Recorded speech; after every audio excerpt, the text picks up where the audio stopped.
جی بسم اللہ الرحمن الرحیم۔ السلام علیکم ناظرین، میں ہوں ڈاکٹر نعمان علی اور آپ کی خدمت میں ایک نئے کیس کے ساتھ حاضر ہوں۔ بکریوں میں ایک بہت ہی امپورٹنٹ اور بہت ہی خطرناک بیماری ہے ہیمنکوسس۔ یہ کیس ہے ہیمنکوسس کا۔ اس میں اکثر یہ ہوتا ہے کہ ڈیزیز ڈائیگنوز ہی نہیں ہو پاتی اور ڈائیگنوز ہونے سے پہلے ہی جانور کی ڈیتھ ہو جاتی ہے، حالانکہ یہ سلولی پروگرس کرتا ہے اور جانور کی جو آنکھیں ہیں وہ بالکل سفید ہو جاتی ہیں، خون نظر نہیں آتا اس میں۔ پیٹ کا کیڑا ہے یہ، جو ڈیلی بیس پہ خون چوستا ہے اور یہ 1 سے 2 اور 2 سے 4 اور 4 سے 8 اس طرح یہ دنوں میں اپنی تعداد بہت جلدی بڑھاتے جاتے ہیں، اور اس طرح جو خون چوسنے کی ریشو ہے وہ بہت جلدی بڑھ جاتی ہے اور جانور کی آنکھیں بالکل سفید پڑ جاتی ہیں۔ اس کو عام طور پہ خون کے کیڑوں کے ساتھ لوگ ڈفرینشیٹ کرتے ہیں، تو اس میں ڈفرنس ہوتا ہے۔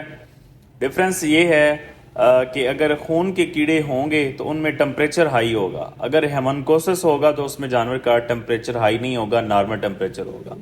دونوں ہی کیسز میں جانور کی آنکھیں سفید یا پیلی ہو سکتی ہیں، لیکن ہیمنکوسس میں آنکھیں بالکل سفید ہو جاتی ہیں، یہ اس کی واضح نشانی ہے۔ اور جو دانتوں کے اوپر جگہ ہے گمز، وہ بھی سفید ہو جاتے ہیں، خون بالکل نظر نہیں آتا۔ تو اس لیے اس کا ٹریٹمنٹ کرتے وقت یہ خیال کر لینا چاہیے کہ یہ ہیمنکوسس کا کیس ہے یا بلڈ پیراسائٹس کا کیس ہے، تاکہ ٹریٹمنٹ وہی کیا جائے جو کہ جانور کو بیماری ہے۔ اگر ہم ادھر ادھر کا ٹریٹمنٹ کریں گے تو جانور ٹھیک نہیں ہوگا، کیونکہ خون کی پہلے کمی ہے، لیور کمپرومائز ہو چکا ہے، تو جس نے ڈرگ کو میٹابلائز کرنا ہے، ڈرگ کو ادھر ادھر پھیلانا ہے، باڈی سے نکالنا ہے، اگر وہی آرگن پہلے سے کمپرومائز ہے، صحیح طریقے سے کام نہیں کر رہا، تو غلط دوائیوں کا استعمال بھی مزید جانور کے لیے خطرناک ہے۔ تو یہ دیکھ رہے ہیں آپ، جانور کے گمز بالکل سفید ہیں اور آنکھیں بالکل سفید ہیں، یہ اس بات کی واضح نشانی ہے کہ جانور کے اندر خون کا قطرہ بھی نہیں ہے۔ تو اس کیس میں ہم نے سب سے پہلے یہ کام کرنا ہے کہ جانور کو پانی کی بھی چونکہ کمی ہو چکی ہوتی ہے، آنکھیں اندر تھوڑی سی دھنس چکی ہوتی ہیں، تو اور اسکن بالکل جو رف ہو چکی ہوتی ہے، پتہ چلتا ہے بڑی ڈی ہائیڈریشن ہے، تو پانی کی کمی کو ہم نے پورا کرنا ہے اور ٹانکس دینے ہیں۔ ہم نے جانور کا جو لیور جو کام لیور کرتا ہے، جو ملٹی وائٹامنس پیدا کرتا ہے، جو طاقت مہیا کرتا ہے، وہ جو آرگن ہے وہ کمپرومائز ہو چکا ہے، تو اس وجہ سے ہم نے اس آرگن کا جو اپنا کام ہے وہ ہم نے باہر سے جانور کو مہیا کرنا ہے۔ طاقت کی صورت میں ہم نے طاقت والے سارے انجیکشنز ڈرپ میں ڈال کے وہ ہم نے اسے لگانے ہیں۔ اس کے بعد ہم نے جو پیٹ کے کیڑے ہیں اس کی طرف جانا ہے۔ ایک بار جانور کو یہ ساری چیزیں لگانے کے بعد پھر ہم جانور کو پیٹ کے کیڑوں کی دوائی دیں گے۔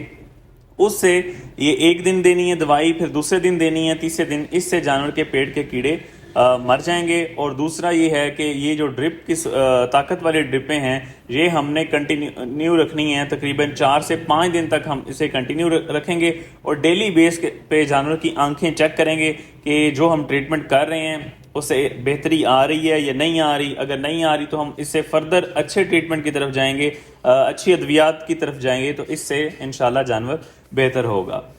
تو یہ ہمارا پہلا دن تھا۔ پہلے دن ہم نے اسے طاقت کی بوتلیں بھی لگائیں، اور البنڈازول جو کہ پیٹ کے کیڑوں کی دوائی ہے وہ بھی ہم نے آنر کو لکھ کے دی کہ آپ اسے یہ کھلائیں۔ اور اس کے بعد ہم دوسرے دن گئے، تو دوسرے دن کا بھی میں آپ کے ساتھ آگے ویڈیو میں چل کے شیئر کرتا ہوں کہ پہلے دن کی آنکھیں آپ نے کیس کے ویڈیو کے سٹارٹ میں دیکھیں کہ آنکھیں کس طرح بالکل سفید تھیں اور جانور میں خون بالکل نظر نہیں آ رہا تھا۔ تو یہ کیس 1 یا 2 یا 3 دن میں سیٹ ہونے والا نہیں ہے، یہ تھوڑا ٹائم لیتا ہے، جانور کو ٹائم دینا پڑتا ہے اور ڈیلی بیس پہ اس کا علاج کرنا پڑتا ہے۔ یہ پیچھے ایک اور بکری بھی کھڑی ہوئی ہے، اسے بھی میں نے چیک کیا کہ کہیں اس کو بھی پیٹ کے کیڑے تو نہیں ہیں، اگر اس کو بھی ضرورت ہے تو تاکہ اس کا بھی ٹائملی علاج کیا جائے۔ اگر ہم بر وقت اس کیس کو پکڑ لیں تو اس کا علاج بہت جلدی پاسبل ہے، لیکن جتنا ہم لیٹ ہو جائیں گے پھر جانور کے ریکوری کے چانسز مشکل ہیں۔ تو یہ دوسرے دن کی اس کی صورتحال تھی۔ آنکھیں ابھی بھی وائٹ ہیں، لیکن اچھی خوشخبری جو تھی آنر کے لیے وہ یہ تھی کہ بکری ابھی بھی اچھی طریقے سے کھا بھی رہی تھی اور پی بھی رہی تھی اور جگالی بھی کر رہی تھی، تو یہ اچھی علامت تھی۔ ہم بڑے پر امید ہیں اس کے لیے کہ یہ انشاءاللہ بہتر ہو جائے گی۔ تو یہ اس کی آنکھوں کی صورتحال ہے، بالکل وائٹ ہو چکی ہیں۔ اس کے بعد دوسرے دن ہم نے اسے مزید ہم اچھی دوائیوں پہ گئے، اچھے جو انجیکشنز تھے طاقت والے ان کی طرف ہم گئے، کیونکہ پہلے دن ہمیں ایمرجنسی میں بلایا گیا تھا، اور جو علامات مالک نے بتائی تھیں، کیس ذرا اس سے ہٹ کے تھا۔ دوسرے دن ہم اپنی پوری تیاری کے ساتھ گئے اور اب انشاءاللہ امید کر رہے ہیں کہ بکری سیٹ ہو جائے گی۔ انشاءاللہ ہماری کوشش یہی ہے کہ جانور سیٹ بھی ہو اور آپ تک بھی یہ پہنچائی جائے خبر کہ کس طرح جانور ٹھیک ہوا ہے۔